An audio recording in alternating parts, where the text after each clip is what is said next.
Hi guys, my name's Emma and let's talk spooky stuff. I'm laughing a little bit right now, mostly because it's been a while. It's been a while since I've done a rant. And I have to tell you guys, I think I've only done 2 rant videos before. I did one on Rubber. It was kind of a rant, kind of a review. And then I did one on Goodnight Mummy. Do you want to know what my most viewed video ever is? My rant on Goodnight Mummy. And so many people hate it. So many people aren't into rants and people take it personally. So I'm gonna tell you right now that if you take this personally, I'm sorry. I'm sorry, each their own. I don't know why anyone would like this movie though. That's my honest opinion. If you like this movie, I don't understand. Please let me know down below. So the movie I'm talking about is called The Girl in the Photographs. The stupidest title on earth, and I'll let you know why in a second. This film is about, if you haven't seen it, it is about a girl who keeps finding photographs of dead girls around her. So, I mean, this is as well as I can describe it because it doesn't really make any sense. That's my point. So she goes into work in the morning and there's a dead girl. She said that she saw them some other places. She's got a dead girl in a car at one point. This is just photographs, right? And they all have this 7 written in the corner. By the way, this is gonna have some spoilers. I'm sorry, but I'm not really spoiling anything, trust me. Stay with me now. So the girl goes on about this for a little while and then a photographer comes to town who's very elite and hangs out with her. And that's the movie. That's like the whole movie. My initial thoughts were this has really bad reviews. I've heard it's absolutely horrible. Actually, someone told me not to bother about watching it because it's absolutely horrible, but I already had it waiting, so I thought, why not? I can always pick up a movie and find the good and the bad, but this is just all bad. It also has Catherine Isabel in it, who I absolutely love, and shout out to my girl Courtney, who I always talk to on Twitter. She also loves her, but I couldn't understand what she was doing in this movie. But it was also a mindfuck because there was some other people in the movie that were quite well known, such as Cal Penn and the girl that plays Even Stevens' sister. She's in it for like 5 seconds. I don't know. The things that are wrong with this film, let's make a list, shall we? There was no tension building at all. It was just, there's a dead girl.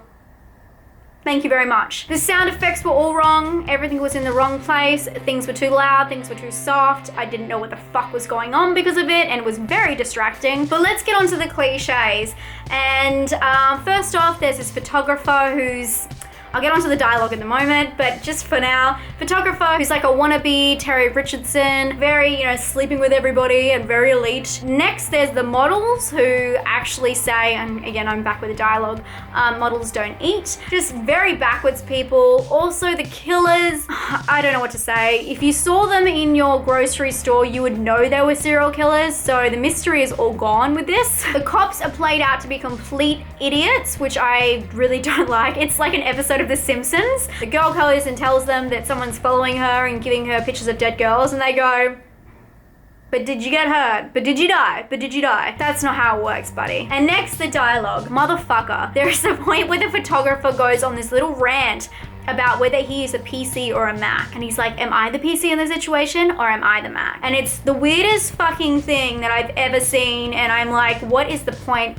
They should have just sliced him out of the movie. He had no point. They all had no point, which is my point. But I'll get to that. My last fact here is that it is boring as fuck. And this is why, because nothing actually happens in the movie. And this is a big spoiler, once again. You go into the movie, you watch it, the girl finds the photographs, right? We got that far. She meets the photographer. She kind of has a thing with the photographer's assistant. She goes back and parties, they all die. That's the movie. I'm not kidding. You don't figure out who the girl is in the photographs, like the title suggests. There is no investigation. This is not a murder mystery. It makes no sense and there's no purpose to it. Sure, her boyfriend dies. Sure, this happens. This friend is in trouble, but none of it makes any sense. You don't find out why as I said before, the photos, it has a number 7 in it. She's going through a checkbook at one point and she sees a number 7 written the same. Then she looks at the other checks, they don't look the same, and she leaves it.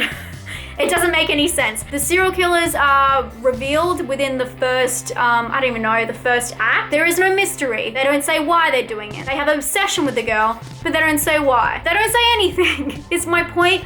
Is this whole thing is useless. Sometimes I thought this might be a comedy, but it has the stupidest jokes I've ever seen, and I am not a fan. It has plot holes, wholly characters, and is missing the fucking point.